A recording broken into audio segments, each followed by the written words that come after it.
आपकी पत्नी का मृत शरीर। अब आप मुझे वो दिव्य मणि दे दीजिए, मेरे पास समय बहुत कम है।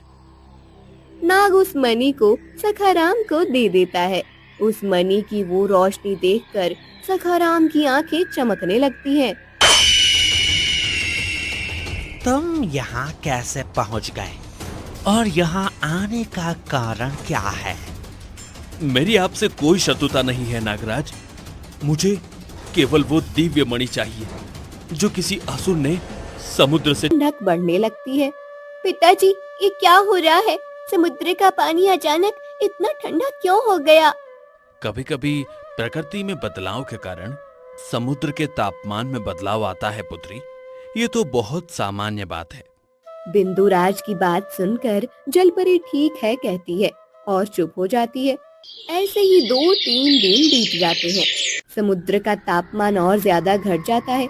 समुद्र का पानी इतना ठंडा हो जाता है कि मानो जैसे उसमें किसी ने बहुत सारा बर्फ डाल दिया हो। समुद्र की सतह पर बर्फ जमा होने लगती है, मछलियां मरने लगती हैं। ये सब देखकर जलपरी को बहुत चिंता होने लगती है। जलपरी और उसका परिवार भी ठंड की चपेट में आ जाता है।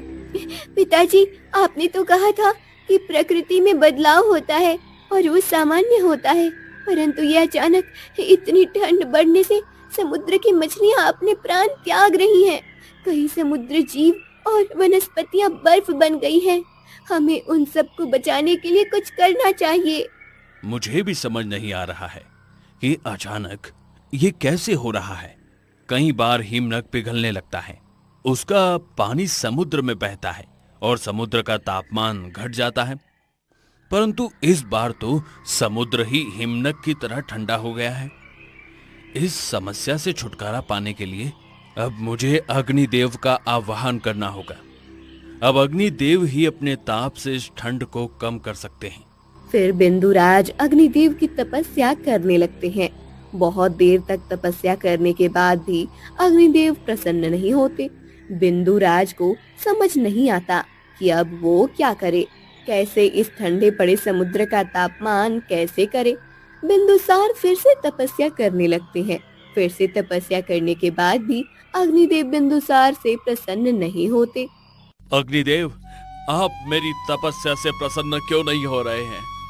मुझे आपकी सहायता की आवश्यकता है। पिताजी, अब मैं प्रयास करके देखती हूँ, कदाचित मेरी तपस्या से अग्निदेव प्रसन्न हो जाएंगे। ठीक है पुत्री, तुम्हारी तपस्या से ही सही, परंतु अग्निदेव का प्रसन्न होना अति आवश्यक है। अब जलपरी अग्निदेव की तपस्या करने लगती है। जलपरी लगातार पूरा एक दिन। तुम्हें भी मुझे कुछ देना होगा। यदि तुम मुझे वो देने के लिए सज्ज हो तो मैं तुम्हारी विनती इसी क्षण पूर्ण कर सकता हूँ। मैं आपको क्या दे सकती हूँ अग्निदेव, परंतु मैं आपको वचन देती हूँ कि मेरे इस समुद्र और इसके जीवों के प्राणों के रक्षण के लिए मैं आपकी इच्छा अवश्य पूर्ण करूंगी। जलपरी का वचन सुनकर अग्निदेव अपना ताप बढ़ाते हैं और समुद्र का घटा हुआ तापमान बढ़ने लगता है। बर्फ पिघलने लगता है और पानी की ठंडक कम हो जाती है। मछलियाँ और वनस्पति जो बर्फ की तरह जम गई थी, वो भी अब अपने सामान्य स्थिति में आते हैं। आपका बहुत बहुत धन्यवाद अग्निदेव। आज आपके कारण ही ये समुद्र और हम सब बर्फ की इस ठंडक से मुक्त हो पाए हैं। जलपरी, अपने वचन का स्मरण रखना। यदि तुमने मुझे दिया हुआ वचन पूर्ण नहीं किया तो तुम सबको मेरे क्रोध का सामना करना पड़ेगा।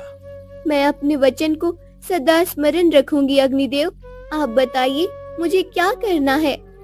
जलपरी, कई सदियों पहले मेरे ऊर्जा से एक सुंदर और चमचमाता एक मणि का निर्माण हुआ था। वो मणि प्राप्त करने का प्रयास कई दुष्ट कर रहे थे। उस मणि को प्राप्त करने के बाद मनुष्य, देव और दानव, असुर सभी इतने शक्तिशाली बन जाते कि उनका प्रतिकार कोई नहीं कर सकता था। उस मणि का कोई दुरुपयोग न करे, इसलिए समुद्र देव ने उस मणि को समुद्र के तल में कहीं छुपा दिया है। मुझे वो मणि पुनः वापस चाहिए। मैं उस मणि को अपने शरीर में विलीन करना चाहता हूँ। तुम मुझे वो मणि दे दो। अपने महल में वापस आती है। क्या हुआ पुत्री, मिली वो मणि? नहीं पिताजी, 2 बार मैंने पूरे समुद्र में प्रवास किया और उस मणि को ढूंढने का प्रयास किया, अब परंतु दुर्भाग्यवश मुझे उस मणि के विषय में कुछ भी नहीं पता चला। कहीं वो मणि समुद्र से किसी ने चुरा तो नहीं लिया होगा? यदि ऐसा हुआ तो अनर्थ हो जाएगा पिताजी। अग्निदेव के क्रोध से हमें कौन बचाएगा? मैं केवल एक शंका व्यक्त कर रहा हूँ पुत्री। कई सालों पहले मैंने अपने पिताजी से सुना था कि एक बार कुछ असुरों ने समुद्र पर आक्रमण किया था। कदाचित उस आक्रमण का आशय उस मणि को प्राप्त करना भी हो सकता है।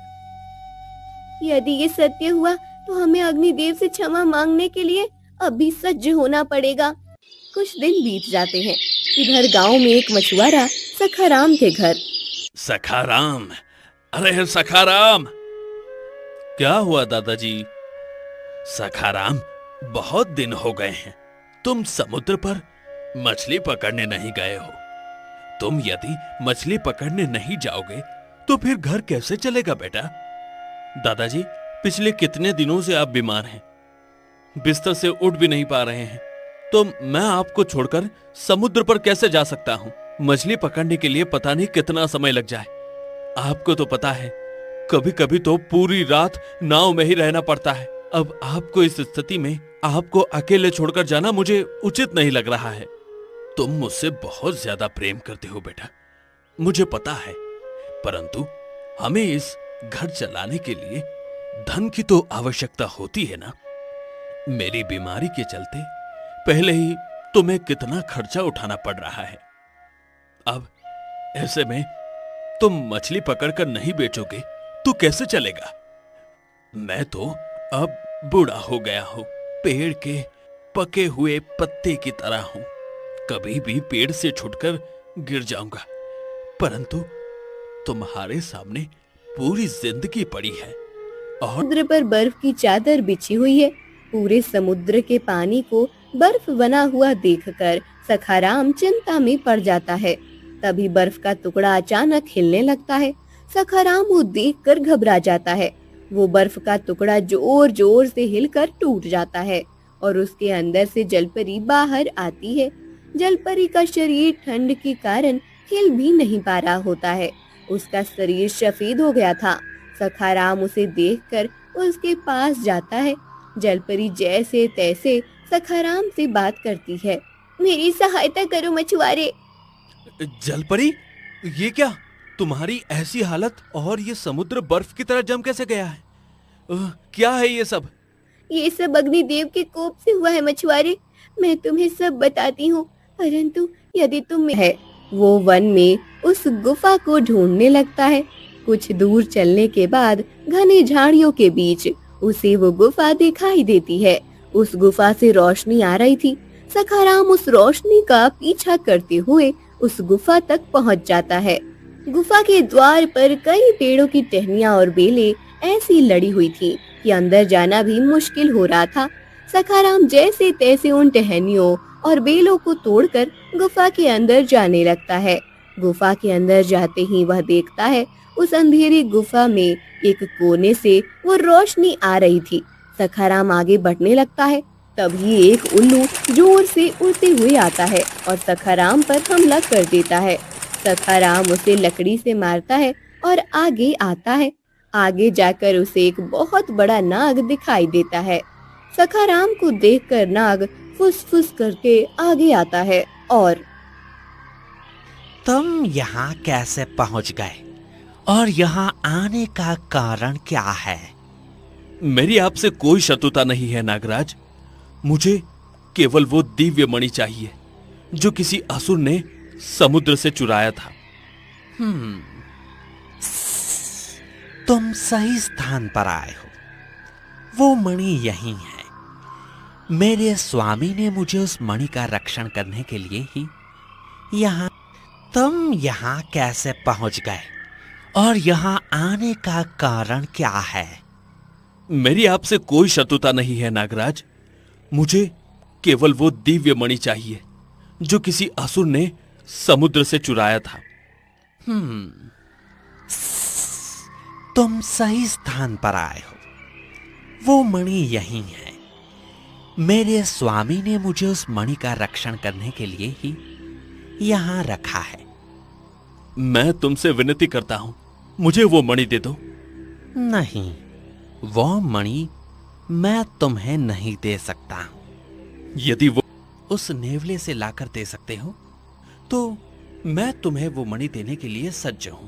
वैसे भी मुझे उस मणि से कोई उपयोग नहीं है। जिस असुर ने उस मणि को चुराया था वो भी मृत्यु को प्राप्त हो गया है। अब उस मणि का अपने मूल स्थान पर होना ही उचित होगा। जाओ और मेरी इच्छा पूर्ण करो। नाग की बात सुनकर वो गुफा में उस नेवले को ढूंढने लगता है। गुफा से विरुद्ध दिशा में सखाराम को वो नेवला दिखाई देता है। उस नेवले के पास एक मरी हुई नागिन का शरीर पड़ा हुआ था। सखाराम समझ जाता है कि ये वही नागिन है। सखाराम विचार करने लगता है कि अब उस नेवले से उस नागिन के शरीर को कैसे प्राप्त करूं। तभी उसे एक बिल से नेवले का एक बच्चा बाहर आता दिखाई देता है। सखाराम झट से जाकर उस बच्चे को उठा लेता है और हे मायावी नेवले, यदि अपने बच्चे की सुरक्षा चाहते हो तो वो नागिन का शरीर मुझे दे दो, अन्यथा अपनी आंखों के सामने अपने बच्चे की मृत्यु देखने के लिए सज्जा हो जाओ। नहीं, मेरे बच्चे को छोड़ दो, नहीं तो मैं तुम्हें जीवित नहीं छोड़ूंगा। देखो नेवले, मुझे तुमसे और तुम्हारे बच्चे से कोई समस्या नहीं है। मैं इसकी हत्या करना नहीं चाहता, परंतु मुझे किसी कारणवश नागिन का शरीर चाहिए। यदि तुम मेरी विनती सुनकर मुझे वो दे देते हो तो मैं तुम्हारे बच्चे को छोड़ दूंगा। नेवला अपने बच्चे की सुरक्षा के लिए उस मरे हुए नागिन सखाराम को दे देता है। सखाराम भी नेवले के बच्चे को छोड़ देता है और नागराज के पास आता है। नागराज, समुद्र ये पर लीजिए। आता है। समुद्र पर जलपरी सखाराम की प्रतीक्षा कर रही थी। सखाराम के हाथों में वो मणि देखकर जलपरी को प्रसन्नता होती है। तुमने आखिरकार उस मणि को प्राप्त कर ही लिया। अब मैं इस मणि को अग्निदेव को दे देती हूँ। तुम्हारा बहुत बहुत धन्यवाद। मेरा तुम्हें यह आशीर्वाद है कि तुम्हारे कारण ये समुद्र अब इस ठंड और बर्फ से बच जाएगा। इसलिए तुम जब भी समुद्र में अपना जाल फेंकोगे तो तुम्हारा जाल सदा मछलियों से भरा होगा। तुम्हें इतनी मछलियाँ प्राप्त होंगी कि उन्हें बेचकर तुम धनवान बन जाओगे। जलपरी सखाराम को आशीर्वाद देकर समुद्र के तल में चली जाती है। वहाँ वो अग्निदेव को बुलाकर उन्हें वो मणि दे देती है। अग्निदेव उस मणि को अपने शरीर में विलीन कर देते हैं और लुप्त हो जाते हैं। अग्निदेव लुप्त होते